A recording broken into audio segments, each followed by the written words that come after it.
are many people who have the limitations in their minds, who have lost that fire in their eyes. You aren't given any breaks in life. You make them for yourself. We are all being tested in life. And how you face that test determines the rest of your life. There's a lot of times where I don't know how I'm gonna move forward, but I ask myself one question: can you take another step? And that answer is always yes. Wherever focus goes, energy flows. So why don't we tap into that power now for your business and life? The part of beginning to get unstuck, you've got to decide that the behavior pattern that you have adopted doesn't work for you.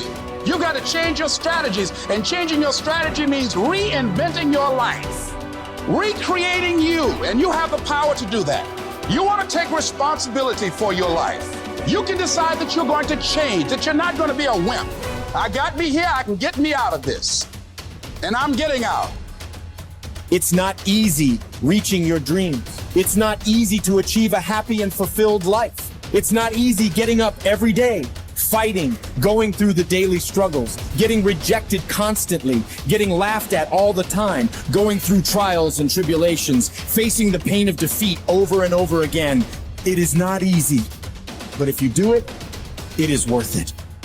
See, when people ask you, say, how you doing? Even if you're having some difficult times, say, I'm blessed and highly favored. Because anytime you wake up and you don't have a white chalk outline around your body, it's a great day. You got to tell yourself that no matter what gets in my way, I'm going to keep going. I'm going to keep moving. I'm going to keep winning. I'm going to keep surviving. It's everything that you want, because you went through that pain of that journey. It felt like he wanted to just knock you down and say, you know what? You can't do it. Understand that it's going to be trials and tribulation. That we'll have storms, but they will have sunshine after the rain. But that depends on you and how bad do you truly want it. Nothing in life will hold you back if you trust in yourself and you trust in the process. And at the end of this race, guys, you're going to be more capable. Through that effort, builds the character of the person you want to be at the end. Accept that.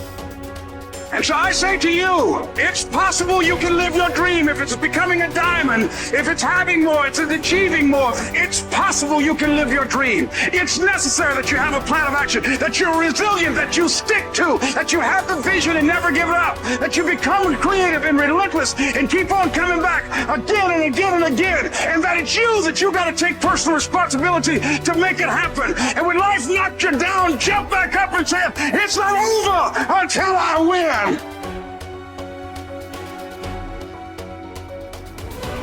What does success look like?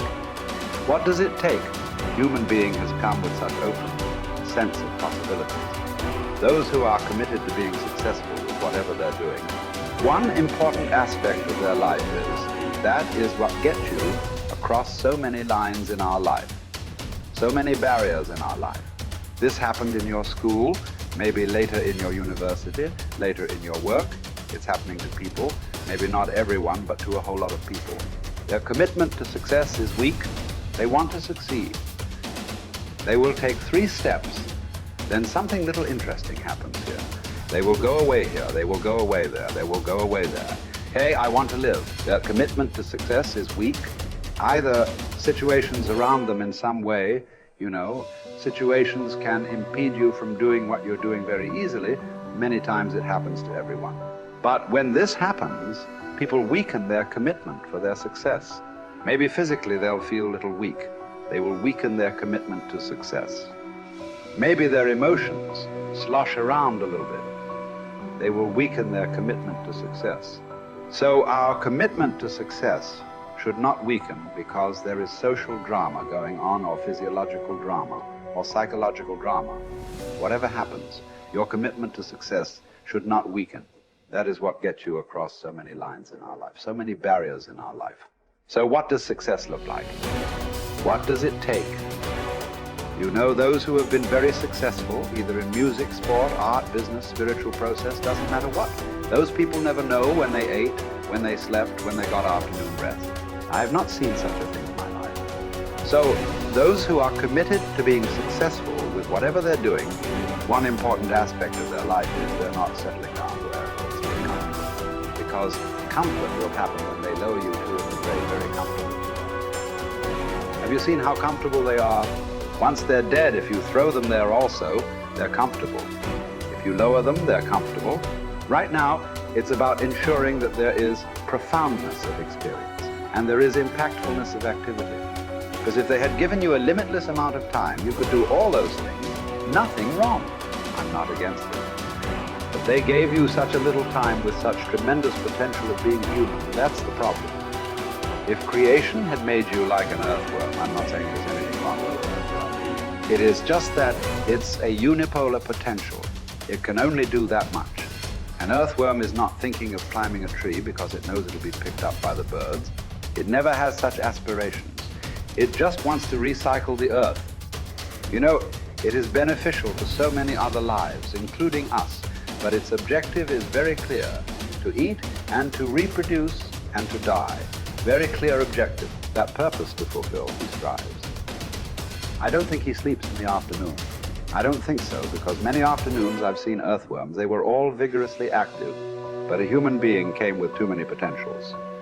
Because of that, it needs a certain level of striving for a human being to forget about the world, to consider yourself successful. If your idea of success is you're doing little better than your neighbor, I call that sickness. That is not success. You are happy that your neighbor is worse than you. Is this sickness or success? It is sickness. But in some way, you feel fulfilled with what you're doing. Let's consider that as success for now. It doesn't matter whether you're better than somebody or worse than somebody. That question should not even come up in your mind. But in some way, you feel you're using yourself fully, and there's a certain sense of fulfillment in your activity. Well, if you're capable of just closing your eyes and simply sitting without any activity, that's fantastic. But you cannot do that. You cannot do that right now. In the states that you are, you can't simply close your eyes and become still. Instead of being busy, you will become preoccupied. That doesn't mean you're improving, that means you're regressing in some way. The problem about this success is people always making judgments. I did this, I did that, maybe this didn't work, maybe this is a mistake, that's a mistake. There's no such thing in life. See, at one time you were a monkey, all right. Hey, this is not me, this is that Englishman, you know. Charles Darwin said you were all monkeys. At one time you were a monkey just a brief while ago. Was it a mistake that you committed? That you were a monkey? Or was it just a certain stage of evolution? Was it a mistake or was it just a certain stage of evolution? Similarly, since you were born, because as a human being, you're born largely unformed, unlike other creatures. Other creatures, if their food is taken care of, they know what to do with their life. Because human being has come with such open sense of possibilities. You come unformed. You don't come fixed. You have to fix yourself.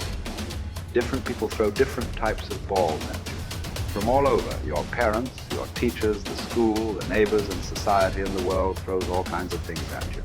To gather all this muck and make something worthwhile out of yourself is your business. That's your success. It doesn't matter whether somebody thinks you're worthwhile or not. You feel you are a worthwhile life. Good enough for now. World may not recognize. It doesn't matter. But you know you are worthwhile.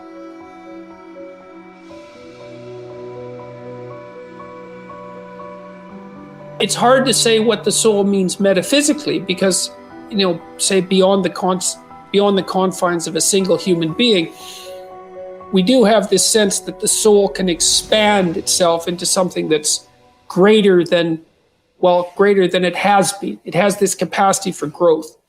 And we do have this sense that the soul can expand itself to the point where it's enlightened, for lack of a better word, that it's working as efficiently as possible to transform everything that's unnecessarily painful and malevolent about the world into what's positive and good. And that it does that as a consequence of confronting the world with courage and truth. And I think that's right. And I do think that means that the soul participates in something eternal, which is the attempt of being itself to transform what's unnecessarily painful and malevolent into what's good, and that human beings actually do participate in that, and that that's part of the reason that our ancient tradition insists that we're made in the image of God. And I think that it's a mistake to underestimate the importance of that, because I don't think that you can live a life of sufficient profundity to protect yourself from being corrupted by suffering and malevolence without adopting a responsibility that's commensurate with that set of ideas. I think that you either orient yourself upward, to the star above the horizon, and try desperately to improve the structure of being, or you work at counter purposes to it and make things worse. I don't think there's a middle ground. In fact, to the degree there is a middle ground, it tilts towards the negative, because people who try to occupy the middle ground generally try to accrue the benefit, let's say, without adopting any of the risk. And that's not acceptable, not helpful. So that's a soul to me.